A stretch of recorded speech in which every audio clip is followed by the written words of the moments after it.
Saudara, Indonesia bakal menjadi tuan rumah Piala Dunia bawah 17 tahun FIFA pada 10 November hingga 2 Disember ini. Kejohanan antarabangsa dui tahunan bagi remaja itu dijangka mempamerkan kegairahan mendalam negara itu kepada sukan bola sepak. Edisi Berita Plus kali ini, koresponden Saiful Bahri Ismail menyurut apakah erti di sebalik peluang berada di pentas dunia kepada Indonesia dalam arena bola sepak setahun selepas ditimpa tragedi berdarah Stadium Kanjuruhan. Barisan pemain muda yang tiba di pusat latihan Senayan di Jakarta Pusat ini kelihatan begitu bersemangat menampilkan bakat masing-masing. Mereka merebut tempat untuk mewakili negara di kejohanan Piala Dunia bawah 17 tahun yang bakal bermula pada 10 November. Persiapan saya, setiap latihan saya akan memberikan 100% pada pelatih maupun latihan, uji coba, apapun itu, saya akan memberikan 100% karena saya yakin saya layak berada di sini dan saya akan memberikan semuanya untuk timnas U17 ini agar di Piala Dunia nanti kita bisa bersaing dengan negara-negara yang lain.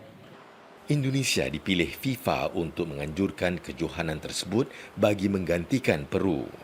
Hak negara Amerika Selatan itu untuk menjadi tuan rumah ditarik balik FIFA kerana gagal memenuhi komitmen membangunkan prasarana. Mac lalu, perkara serupa berlaku ke atas Indonesia bagi Piala Dunia bawah 20 tahun selepas tercetus bantahan meluas atas penyertaan Israel dalam kejohanan tersebut. Para pemain Indonesia berasa lega diberi peluang kedua untuk ikut serta dalam kejohanan antarabangsa. Kita juga ingin memberi kesempatan pemain yang lain yang di luar sudah ngantri nih, termasuk pemain-pemain yang berpaspor Indonesia yang sekarang ada di luar gitu. Kalau memang mereka bagus dibandingkan anak-anak yang asli Indonesia, ya kita ambil. Tapi kalau sama, kita mendingan ambil anak-anak Indonesia yang sudah berjuang di akademi, SSB. Sekolah dan akademi bola sepak merupakan sisi penting bagi mencungkil bakat muda di klub seperti Persija Jakarta. Klub yang terkini bertarung di Liga 1, Liga Profesional teratas Indonesia, menekankan nilai penting mengembangkan bakat muda. Akademi bola sepak swasta juga telah membiak di Indonesia menawarkan pendedahan teknikal kepada para pelatih bagi sukan yang cukup popular di negara itu. Minat kepada sukan itu juga terus melonjak, terutama selepas kejayaan Piala Dunia FIFA di Qatar tahun lalu. Pendaftaran di Akademi Bola Sepak ini contohnya meningkat sebanyak 20% selepas Argentina muncul sebagai juara dunia. Lionel Messi adalah salah seorang pemain bola sepak terhebat di dunia.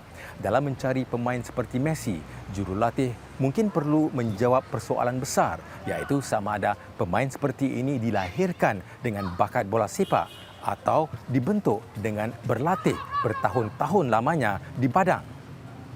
Mei lalu, bola sepak Indonesia diberi perangsang selepas pasukan negara membolot pingat emas dalam perlawanan akhir cukup dramatik di Sukan C, Kemboja. Sebulan kemudian, Indonesia berjaya memikat juara Piala Dunia Argentina untuk mengadakan perlawanan persahabatan bersama pasukan kebangsaannya di Jakarta. Kini ia bakal menjadi tuan rumah Piala Dunia bawah 17 tahun. Kesemua ini adalah tanda-tanda memberangsangkan selepas tragedi bola sepak yang terburuk tahun lalu. 135 peminat maut akibat rempuhan yang tercetus setelah polis melepaskan gas pemedih mata di Stadium Kanjuruhan di Malang, Jawa Timur. Sejarah bola sepak Indonesia kerap dicemari tindakan keganasan. Oleh itu, para pengamat sarankan agar nilai bermain dengan adil perlu diterap sejak awal. Para supporter khususnya anak-anak yang masih duduk di bangku sekolah itu harus tetap dididik ya bagaimana kemudian menciptakan sebuah sportivitas. Mereka harus dilatih untuk tidak hanya siap menerima kemenangan, tapi juga siap untuk menerima kekalahan. Ya, dengan sportivitas yang tinggi, saya pikir ketika sudah dipupuk sejak dini, itu nanti akan dengan sendirinya akan terbawa sampai dewasa. Kejohanan Piala Dunia bawah 17 tahun nantinya merupakan satu lagi peluang kepada Indonesia mengotakkan janjinya untuk mengubah budaya bola sepak tempatan serta menyelamatkannya daripada terus tercemar.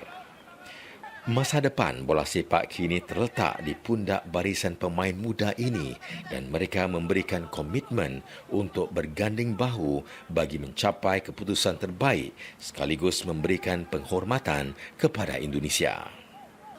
Saiful Bahri Ismail untuk Berita Mediacorp, Jakarta.